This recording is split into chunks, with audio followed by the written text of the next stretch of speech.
It began not with a scream, but with a chilling whisper that tore through the silence of Kensington Palace's West Wing. "Mommy, is it true you're never coming back?" The fragile, trembling voice of Prince Louis echoed from his dimly lit bedroom, and in an instant a wave of cold panic surged through the stone walls. The palace, an institution built on order and stoic silence, suddenly began to crumble. Seasoned royal nannies and trusted aides were reportedly brought to tears, witnessing the scene. The youngest Prince of Wales, a boy known to the world for his mischievous smile and boundless energy, had been bedridden for 3 days. Officially, the medical reports sent to King Charles described a common winter bug.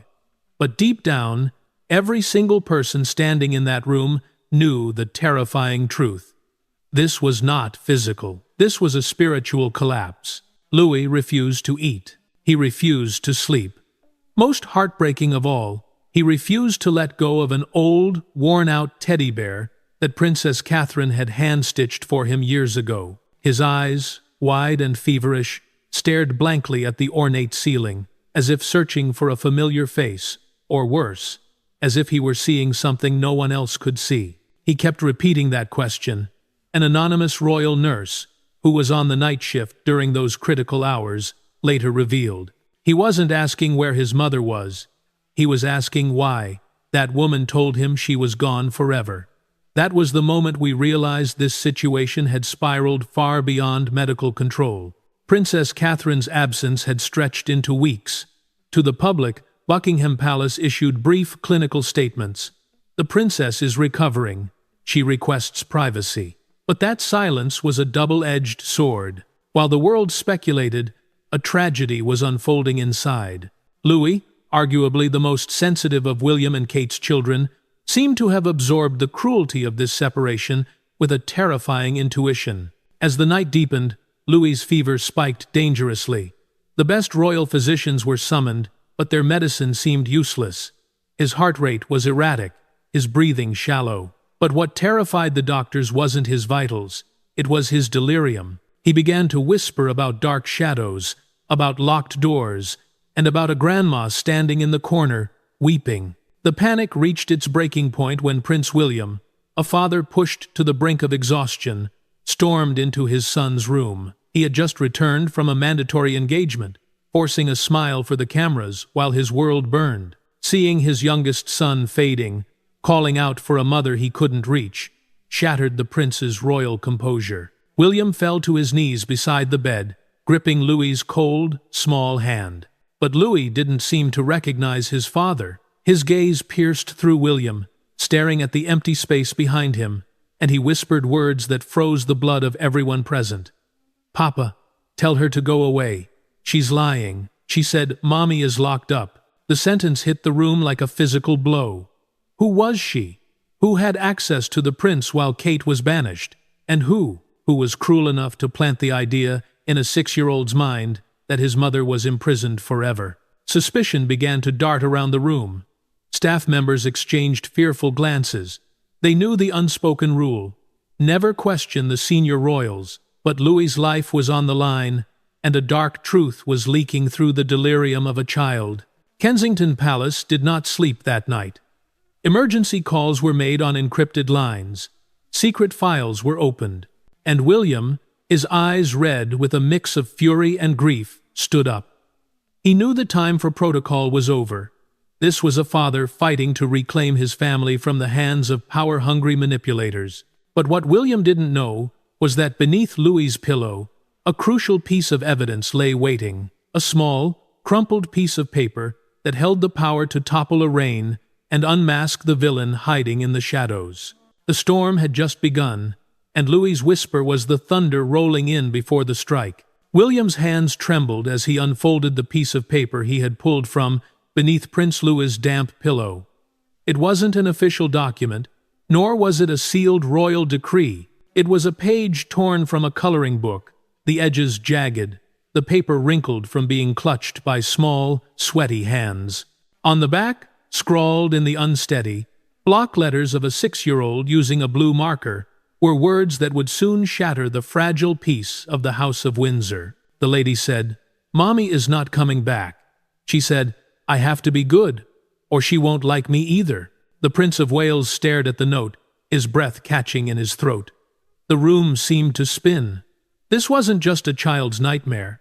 This was a direct account of psychological torment.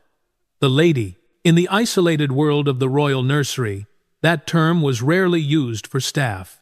It was reserved for visitors of rank, and the threat that his mother was gone for good was a calculated lie designed to break a child's spirit. William looked up at the head nurse, his eyes burning with a terrifying intensity. "Who?" he demanded, his voice low but laced with dangerous fury. "Who was in this room with my son when I was gone? Who told him this?" The nurse, a woman who had served the family for decades, looked down at the floor, terrified. "Your Royal Highness, we were told to leave the room." It was a private audience. The order came from the King's office. The King's office. The implication hung in the air like toxic smoke. William didn't need to ask for a name. He knew. The lady with the big hair, as Lewis had innocently described in his delirium earlier, could only be one person: Queen Camilla. A cold rage, unlike anything William had ever felt, washed over him. This was no longer about palace politics or media optics. This was an act of war declared on his children. While he had been out performing his duties, playing the role of the dutiful heir, his stepmother had allegedly slipped into his home, into his sick son's sanctuary, and planted a seed of despair so deep it had driven the boy to physical collapse. Why? The answer was sickeningly clear. A destabilized William, a broken Kate, a traumatized heir. It all served a narrative that certain factions within the palace had been pushing for months, that the Wales family was too fragile, too unstable to lead. By breaking the child, they were trying to break the parents. William folded the note and placed it into his breast pocket, close to his heart. He turned to his security detail, his voice icy calm. "Lock this wing down. No one enters. No one leaves. Not even the king himself without my direct permission." He then walked out of the nursery, his strides long and purposeful. He wasn't going to his own quarters. He was heading straight for the communications room. If the institution wouldn't protect his family, he would burn the institution's protocols to the ground. He picked up the secure line to his private secretary. "Get the car ready," he ordered, "and call the medical team at the London clinic. I'm bringing my wife home tonight." The aides on the other end of the line stammered, citing protocols, citing the lateness of the hour, citing the king's previous directives that Kate must remain in isolation until fully recovered. "I don't care what the king said," William roared into the phone, his voice echoing through the empty corridor. "My son is dying of a broken heart because of a lie told by his wife. If you don't clear the path, I will drive through the gates myself." The line went dead. William stood alone in the hallway, the weight of the monarchy on his shoulders, but the fire of a father in his eyes. He had played by their rules for 40 years. Tonight, the rules ended. He was going to get Catherine, and God help anyone who stood in his way. The convoy of black Range Rovers tore through the streets of London, ignoring traffic signals and speed limits. Inside the lead vehicle, Prince William sat in stony silence, his knuckles white as he gripped the phone, ignoring incoming calls from Buckingham Palace. He was doing something unprecedented in modern royal history. He was breaking out a patient from royal medical custody. When he arrived at the London clinic, the atmosphere was suffocating. A team of senior consultants, clearly briefed by the King's office, attempted to block his path to the private wing. "Your Royal Highness," the head physician stammered, blocking the double doors. "We have strict orders. The princess is in a fragile state. Moving her now could be catastrophic for her recovery." William didn't slow down.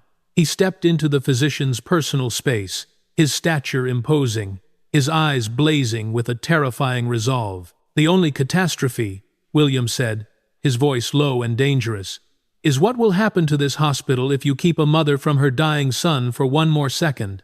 Step aside." The physician, recognizing that the prince was no longer asking, stepped back. The doors swung open. Inside, Catherine was not the fragile, resting patient the reports had claimed. She was awake, sitting by the window, her face pale and drawn with worry. She had been told that the children were fine, that Louis was just having a minor flu. but a mother's instinct is a powerful, almost supernatural force. When William entered and told her the truth, not the sanitized version, but the raw, terrifying reality of Louis's condition and the lie he had been told Catherine didn't collapse, she transformed. In that moment, the exhaustion vanished. The future queen disappeared, replaced entirely by the lioness. She ripped the IV line from her arm before the nurses could intervene. "Take me home," she commanded, her voice cracking but firm. "Take me to him, now." The return to Kensington Palace was a blur, but time seemed to stop the moment Catherine crossed the threshold of the nursery. The room was heavy with the smell of sickness and antiseptic. The rhythmic beeping of the monitors was the only sound, marking the weak, erratic heartbeat of the little prince. Louis lay still, his skin gray, his breathing shallow. He looked smaller than she had ever seen him. Catherine approached the bed slowly, tears streaming silently down her face. She didn't care about the staff watching. She didn't care about protocols. She climbed onto the bed, pulling her son's frail body into her arms, pressing her cheek against his feverish forehead. "I'm here, Lubug," she whispered, using his private nickname. "Mommy's here. I never left you. I will never leave you." What happened next is something the royal doctors are still struggling to explain in their case notes. It wasn't a gradual improvement. It was immediate. As soon as Catherine's skin touched his, as soon as her voice pierced through his delirium, the chaotic beeping of the heart monitor began to slow into a steady, rhythmic pulse. The tension in his small body released. Louis's eyelids fluttered. For the first time in 3 days, the glassy, vacant look was gone. He blinked, focusing on the tear-stained face above him. He didn't speak at first. He just reached up with a trembling hand and touched her cheek, as if checking to see if she was a hallucination. "Mommy?" he croaked, his voice barely audible. "You came back." "I will always come back," Kate sobbed, rocking him gently. The medical staff stood in the corners of the room, stunned into silence. They had thrown every medication at the prince with no result. Yet, within 5 minutes of his mother's return, his vitals had stabilized. It was a testament to a power the institution had forgotten. Love is a biological necessity. But just as the relief began to wash over the room, Louis shifted in his mother's arms. He pulled her closer, his eyes widening with a sudden, urgent intensity. He wasn't looking at Kate anymore. He was looking over her shoulder, towards the empty rocking chair in the corner of the room. "Mommy," he whispered, his voice trembling again, but this time not with fear, but with awe. "Look, she's still here. The nice lady with the light. She kept the bad lady away." Kate froze. She turned slowly to look at the empty corner. There was nothing there but shadows. But Louis saw something else, and what he was about to say next would unlock a secret from the past that would shake the very foundations of the monarchy. The room fell into a silence so profound that the ticking of the antique clock on the mantelpiece sounded like hammer strikes. Catherine stared into the empty corner where her son was pointing, her skin prickling with goosebumps. She saw nothing but shadows dancing against the silk wallpaper. But looking into Louis's eyes, eyes that were no longer glazed with fever but bright with an unnerving clarity, she knew he was seeing something real. "Who is she, Louis?" Kate asked, her voice trembling. "Who is the nice lady?" Louis smiled, a weak, sleepy smile that broke William's heart. "She has blue eyes, like Papa," he whispered. "She smells like the flowers in the garden. She sat right there. She told me not to listen to the other one. She said, 'Mummy is coming. Just wait.'" William squeezed his eyes shut, a single tear escaping. Blue eyes, the scent of flowers. For years, the Prince of Wales had felt the absence of his mother, Diana, like a missing limb. Now, in the depths of a crisis that threatened to destroy his own family, she had seemingly returned to stand guard over her grandson. It was a concept that defied logic, yet in the heavy, emotionally charged air of that nursery, it felt like the only truth that mattered. But the comfort of that moment was short-lived. Louis's face darkened as his memory shifted. The fear returned, tightening his small features.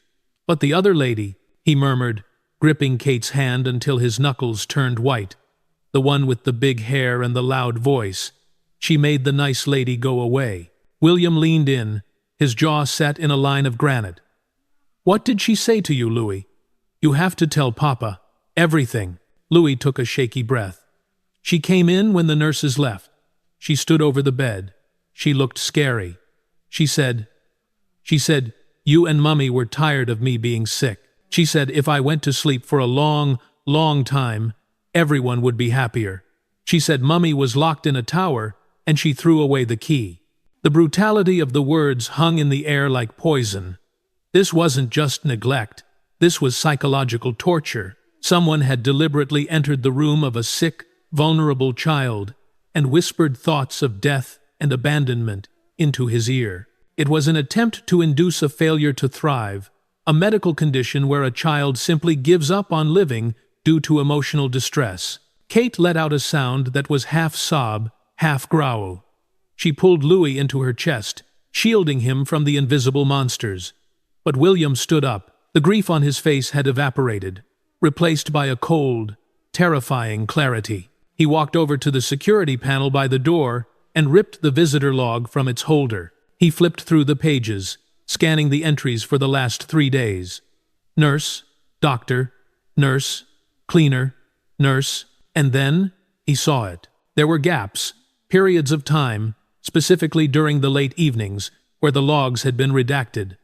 Black marker lines crossed out names, followed by the initials Q, C. Auth Queen Consort Authorization. The smoking gun wasn't a weapon, it was a logbook. Camilla hadn't just visited. She had used her authority to erase her presence. She had turned the nursery into a torture chamber, shielded by the very protocols meant to protect the monarchy. William threw the logbook across the room. It hit the wall with a violent thud, startling the staff outside. He turned to his wife, his voice calm but deadly. She didn't just want him sick, Kate. She wanted him gone. She wanted a tragedy to distract the press from her own scandals. And she used our son as the sacrifice. He walked to the window, looking out at the darkened grounds of Kensington Palace. Stay with him, William commanded. Do not let anyone in, not even my father. I'm going to Windsor, and I'm not leaving until she is gone. The drive to Windsor Castle was made in silence, but it was the silence of a gathering storm. When Prince William's vehicle screeched to a halt in the quadrangle, the guards barely had time to salute before the future king was striding toward the private apartments. He didn't wait to be announced. He didn't bow to the royal standard.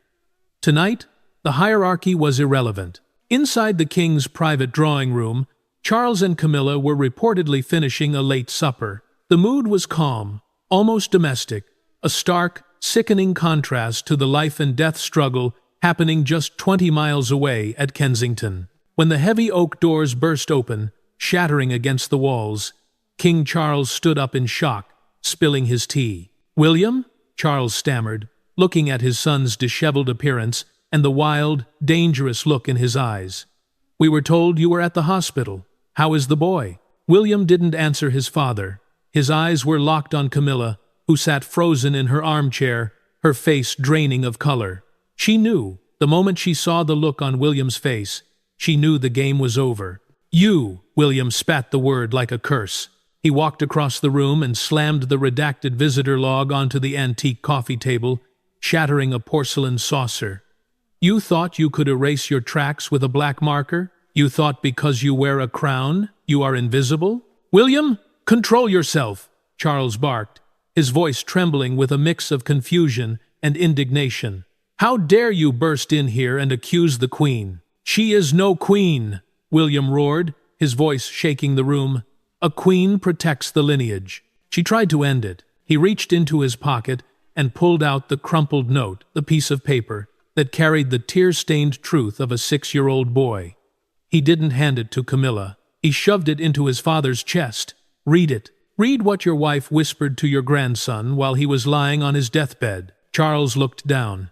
His hands shook as he smoothed out the wrinkled paper. The room was deathly quiet as the king read the clumsy, childish scrawl. The lady said, "Mommy is not coming back." As Charles read, the air seemed to leave the room. He read it once, then again. He looked up at Camilla, his eyes wide with a horror that no royal protocol could mask. This wasn't political maneuvering. This wasn't a leak to the press. This was cruelty. Pure, unfiltered cruelty directed at an innocent child. "Camilla?" Charles whispered, his voice barely audible. Did you visit him?" Camilla stood up, her composure returning like a mask snapping back into place. "I went to comfort the child," she said, her voice smooth, though her hands gripped the back of the chair until her knuckles turned white. "He was delirious, Charles. He was seeing things. I simply told him to rest. William is twisting a child's fever dream into a conspiracy. He knew about the tower," William cut in, his voice dropping to a terrifying whisper. "He knew you said Kate was locked away. How would a 6-year-old know about the tower unless you put that image in his head? You wanted him to give up. You wanted him to stop fighting." William took a step closer to his father. "Here is the choice, and it is the only choice you will get. You sign the order to remove her from all access to my children and my wife, and you strip her of her clearance immediately. Or tomorrow morning, at 8 a.m., I walk out onto the balcony with this letter, and I read it to the world. I will burn this institution to the ground to save my son. Try me." For the first time in his reign, King Charles looked truly old. He looked from his son, the avenging father, to his wife, the woman he had fought decades to legitimize. The weight of the decision crushed down on him. If he sided with Camilla, the monarchy would end in a fireball of scandal. If he sided with William, he would have to betray the woman he loved. Charles looked down at the letter one last time. He saw the teardrop stain on the paper, and in that stain, he saw his own failure as a grandfather. He took a deep breath, turned to his head of security, standing in the shadows, and spoke the words that would change history. King Charles turned to the head of royal protection, a man who had been standing invisibly in the shadows of the room, witnessing the collapse of his master's marriage. The king's voice was devoid of emotion, a dry husk of the man who had laughed over dinner just an hour ago. "Colonel," Charles said, his eyes still fixed on the tear-stained letter, "please escort the Queen Consort to Ray Mill House, immediately." The room seemed to drop 10 degrees. Ray Mill House was Camilla's private retreat, her sanctuary before she became queen. But tonight, being sent there was not a vacation. It was an exile. It was a physical removal from the seat of power, a stripping of her proximity to the crown. Camilla stared at her husband, her mouth slightly open. For the first time in decades, her legendary confidence faltered. "Charles?" she whispered, a nervous laugh escaping her lips. "You can't be serious. You are going to let your son dictate where I sleep based on a child's drawing?" "It is not just a drawing, Camilla," Charles replied, finally looking at her. His eyes were tired, filled with a profound disappointment. "It is evidence. Evidence that you crossed a line that no title can protect. You targeted the heir's son. You endangered the succession." He signaled to the security detail. 2 officers stepped forward. They didn't touch her, that would be treason, but their presence was a wall of steel that separated her from the king. "The car is waiting, Your Majesty," the colonel said, his tone respectful but leaving no room for argument. Camilla looked at William. The Prince of Wales stood like a statue, his face unreadable, his arms crossed over his chest. He had won, but there was no triumph in his eyes, only the grim satisfaction of a soldier who had neutralized a threat. "You will regret this," Camilla hissed, her voice low and venomous as she passed William. "You think you can run this family with sentimentality? You will crumble." William didn't blink. "I'd rather crumble with my family than rule over a graveyard," he replied. The exit was swift and brutal in its silence. There were no screaming matches, no throwing of vases, just the soft click of the heavy oak doors closing, and then the sound of footsteps fading down the long, carpeted corridor. Minutes later, the sound of a lone engine revving in the courtyard broke the night's silence. The Queen Consort was gone. Back in the drawing room, Charles sank into his armchair, looking suddenly frail. The weight of the crown had never looked heavier. He picked up his cold cup of tea, his hand trembling slightly. "She is gone," Charles said to the empty room. "Are you satisfied, William?" "I am not satisfied, Father," William replied, his voice softening slightly now that the threat was removed. "I am relieved. Louis is safe. Kate is safe. That is all that matters. And the monarchy? Charles asked, looking up. What is left of it? A king who banishes his queen? A family at war? A monarchy that protects its children, William said, firmly. That is the only monarchy that deserves to survive. William turned to leave. He had one more stop to make before the sun rose. He had to go back to Kensington, to the bedside where his wife was holding their son, and tell them that the bad lady was never coming back. But as William walked out into the cool night air of Windsor, he pulled his phone from his pocket. He had a text message from a private number. It was from the head nurse at Kensington. Your Highness, please hurry back.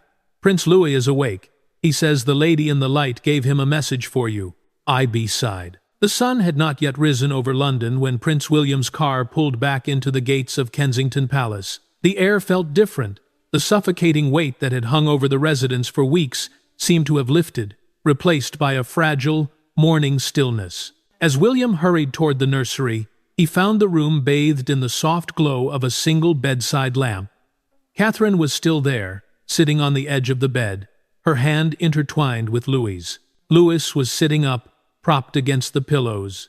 His color had returned, and the haunting, vacant look in his eyes had vanished. He looked like a 6-year-old again, but with a newfound gravity that made him seem decades older. When William entered, Louis didn't jump or cheer. He simply looked at his father and nodded, as if they were two soldiers returning from different fronts of the same war. "Papa," Louis said, his voice clear and steady. "She told me you were coming. She said the bad lady had to go so the house could breathe again." William sat on the other side of the bed, looking at his wife. Kate's eyes were wide, fixed on her son. She whispered to William, "He's been talking for an hour. William, he knows things he couldn't possibly know." William turned back to his son. "The lady in the light, Louis. You said she had a message?" Louis closed his eyes for a moment, as if recalling a dream. "She told me to tell you that the crown is very heavy, but the heart is home. She said Mummy has a hidden fire in her blood, and she has to use the light to keep the fire from burning her." Kate let out a sharp intake of breath, her hand flying to her chest. Only William and a handful of top-tier doctors knew the specific nature of Kate's condition. A stress-induced autoimmune flare-up that felt like a fire in her nerves and joints. For Louis to use that specific metaphor was impossible, unless he had been told. "And she had a message for you, Papa," Louis continued, his voice dropping to a whisper. "She said, 'Tell my boy that I never left the hallway. I was just waiting for him to open the door.'" William's composure finally shattered. He buried his face in his hands, his shoulders shaking with silent sobs. For 28 years, he had carried the guilt of not being able to save his mother. He had spent his adult life building walls of protocol and duty to survive the pain. And here, through the voice of his youngest son, Diana had reached through the veil to tell him she had never left. The room felt charged with a strange, electric energy. It was a moment of profound healing, a reset of the royal narrative that no PR team could ever manufacture. The trauma of the past was finally being synthesized into the strength of the present. But the peace was interrupted by a sharp, rhythmic knock at the door. It was William's private secretary. He looked pale, holding a secure tablet in his hand. He gestured for William to step into the hallway. "Your Highness," the secretary whispered, his eyes darting to the sleeping prince. "The banishment of the Queen Consort has triggered a series of automatic security protocols. During the sweep of the West Wing offices, the team found a safe in the Queen's private study. It was bypassed by a whistleblower within her own staff." He handed the tablet to William. On the screen was a scanned image of a thick, leather-bound file. On the cover, in gold-embossed letters, were the initials C.D.R. Classified Duchess Reports. "It's a dossier, sir," the secretary said, his voice trembling. "It's not just about Louis. It's a 10-year log of every medical appointment, every private conversation, and every weakness ever recorded regarding the Princess of Wales. Camilla wasn't just watching her. She was building a roadmap to replace her." William looked at the file, the blue light of the tablet reflecting in his cold, hard eyes. The bad lady was gone, but her poison remained, hidden in the heart of the palace. The battle for the children was over, but the war for the soul of the monarchy was just beginning. The dawn was breaking over London, casting a cold, grey light through the windows of Prince William's private study. On his mahogany desk sat the leather-bound dossier that had been retrieved from the Queen's safe. C.D.R. Classified Duchess Reports. William didn't open it immediately. He stared at the gold-embossed letters, his mind reeling. For 10 years, he had believed they were a family. For 10 years, he had shared Christmas dinners, summer holidays, and private grief with the woman he called his stepmother. But the weight of this file suggested that every smile had been a calculation. When William finally flipped open the first page, the air left his lungs. This wasn't just gossip or social observation. This was a professional intelligence operation. The dossier was divided into sections: physical vulnerabilities, psychological triggers, public image erosion strategy, and the replacement contingency. Under the physical vulnerabilities section, William found detailed logs of Catherine's medical history, not just the public records, but private notes from physicians who had clearly been coerced or bribed. There were mentions of her hidden fire, the autoimmune condition that flared under stress. But more terrifying were the handwritten marginalia in Camilla's own script. Stress levels must be maintained. Use the press to highlight her fragility. Contrast with my steadfastness. Ivan, the betrayal went deeper. The dossier revealed that Camilla had recruited a network of moles within the Wales's own staff. Housekeepers, drivers, and even one of Kate's closest personal assistants had been feeding Camilla daily reports on the couple's private arguments, Kate's moments of exhaustion, and even the children's nighttime routines. It was a 360-degree surveillance operation designed to find the exact fracture point of Catherine's mental health. She wasn't just watching us, William whispered to the empty room, his voice cracking with a mixture of horror and realization. She was gaslighting her. The psychological triggers section detailed a cruel campaign of subtle sabotage.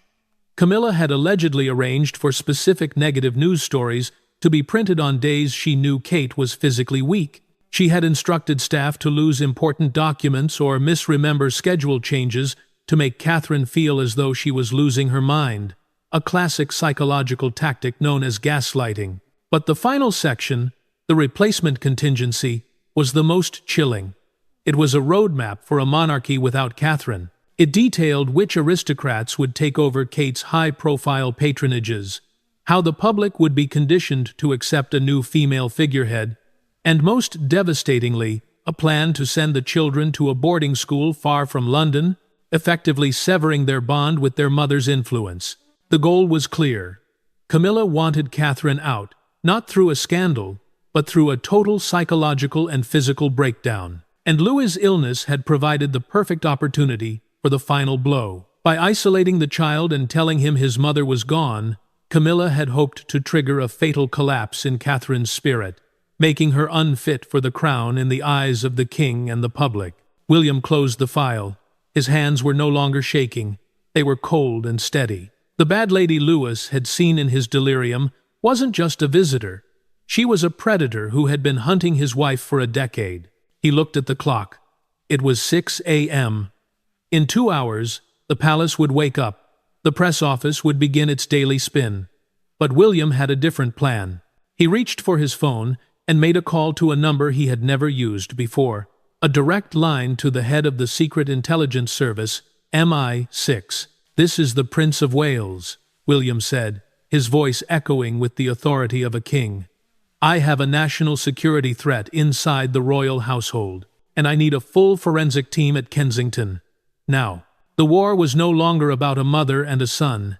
It was about the survival of the monarchy itself against an enemy who had been sleeping in the bed next to the king. The sun had fully risen over London, but for the inhabitants of Kensington Palace, the light brought no warmth, only the cold, surgical precision of a counterintelligence operation. At precisely 7 a.m., a fleet of unmarked silver vehicles entered the palace grounds. Men and women in clinical gray suits, carrying high-end forensic equipment, stepped out. They weren't palace staff. They were the shadow team from MI6, acting on a direct order from the Prince of Wales, bypassing the king's usual oversight. The purge began in the West Wing. Within an hour, 3 senior aides, individuals who had served the crown for decades, were quietly escorted from their desks. They weren't given a chance to clear their offices. Their laptops were seized, their encrypted phones placed in lead-lined bags. These were the moles identified in the C.D.R. dossier, the individuals who had helped Camilla gaslight Catherine and isolate Prince Louis. William stood in the center of the courtyard, watching the operation with the grim focus of a commanding officer. He wasn't just clearing a house, he was sanitizing a monarchy. The most shocking moment occurred when King Charles arrived, unannounced, from Windsor. He looked like a man who had aged 10 years in a single night. As he walked toward William, his eyes fell upon the forensic teams entering Camilla's private office, a space that was supposed to be a sanctuary of the Queen Consort. "William, what have you done?" Charles asked, his voice cracking with a mixture of grief and disbelief. "This is a violation of every royal charter. You have turned our home into a crime scene." William didn't flinch. He handed his father a set of headphones connected to a tablet. "Don't listen to me, father. Listen to her."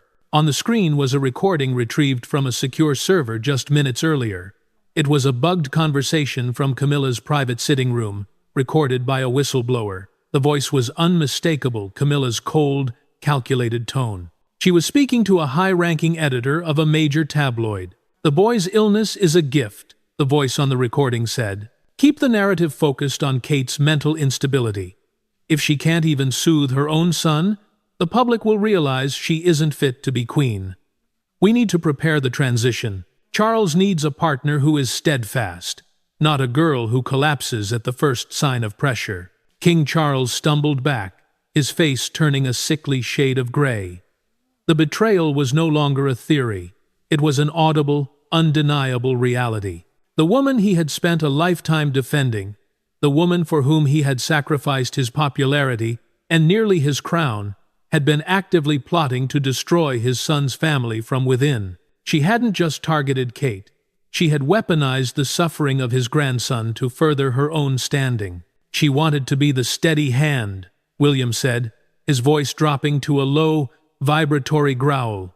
"She wanted to be the only person you could rely on. And to do that, she had to make sure Kate was erased." Charles looked at the doors of the nursery, where Louis was finally sleeping peacefully in his mother's arms. He looked at the MI6 agents carrying out boxes of evidence that would likely lead to criminal charges of treason and child endangerment. The King of England closed his eyes, and for the first time in public, he allowed himself to weep. "I have been blind," Charles whispered. "I have let a viper into the heart of the nest." "Then finish it, father," William commanded. "Camilla is at Ray Mill House, but her influence is still here. Sign the decree, remove her titles, end the Queen Consort era tonight. If you don't, the people will never forgive you, and neither will I." The king took a deep breath, straightened his shoulders, and looked at the MI6 director. "Give me the papers," Charles said.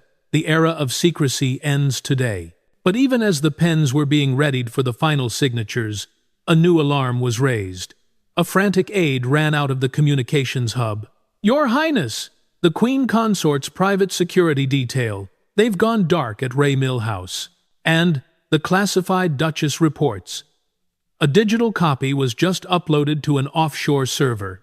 Someone is trying to burn it all down." The digital dead man switch that Camilla had set in motion was a final, desperate act of a cornered predator. As the classified Duchess reports began to upload to an offshore server in the Cayman Islands, the palace's cybersecurity team, supported by MI6, engaged in a high-stakes digital war to contain the leak. It was a race against seconds. If those files reached the public domain in their raw form, the monarchy would not just be embarrassed. It would be dismantled by the sheer weight of its own internal toxicity. At 8:45 a.m., the director of GCHQ signaled the success. The server was neutralized, and the encrypted files were wiped. The nuclear option had failed. Camilla's leverage was gone. In the aftermath of the digital storm, a profound silence fell over Windsor and Kensington. King Charles, sitting at the historic desk where his mother had signed thousands of decrees, performed his final act of the reckoning. He signed the revised royal charter. This was no ordinary administrative change. For the first time in centuries, the legal guardianship and all decision-making authority regarding Prince George, Princess Charlotte, and Prince Louis were placed solely in the hands of Princess Catherine. No advisors, no queen consort, no institutional interference. It was a mother's victory, written in law.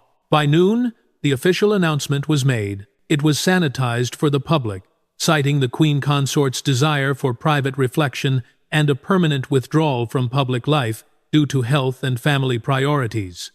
But the world knew. They saw the black SUVs leaving Windsor. They saw the sudden promotion of William and Catherine to heirs-in-waiting with unprecedented executive powers. They saw the shift in the monarchy's soul. Back at Adelaide Cottage, far from the prying eyes of the press, the healing was total. Prince Louis was seen for the first time in weeks, playing on the lawn with his siblings. The grayness was gone from his face. The shadows he had seen in the nursery had vanished the moment his mother returned. When asked by a staff member how he felt, the 6-year-old simply pointed to the bright morning sun and said, "The garden is happy again. The lady told me the fire is out." For William and Catherine, the scars remain, but they have become their armor. Catherine, now at the helm of a national initiative for children's mental health, is no longer the poised symbol she once was. She is a survivor, a protector, and the de facto heart of the nation. She has proven that the hidden fire Camilla tried to use against her was not a weakness, but the very source of her strength. But as the sun sets over the palace, the mystery of the lady in the light lingers. Was it a child's imagination? A fever dream? Or did the spirit of a mother who was once hunted by the same shadows return to ensure history did not repeat itself? Diana's legacy is no longer just a memory. It is a living shield around her grandchildren. The bad lady is gone, banished to the silence of a country estate. But the lesson for the world is clear. Never underestimate a mother's love, and never assume that the walls of a palace can keep out the truth. The whisper for mommy changed the royal family forever. The files may have been wiped, and the study may be empty. But as Prince William looks out over the London skyline, he knows the truth. The monarchy survived, not because of its titles or its gold, but because, for the first time in a generation, it chose love over optics. The shadows have retreated. For now,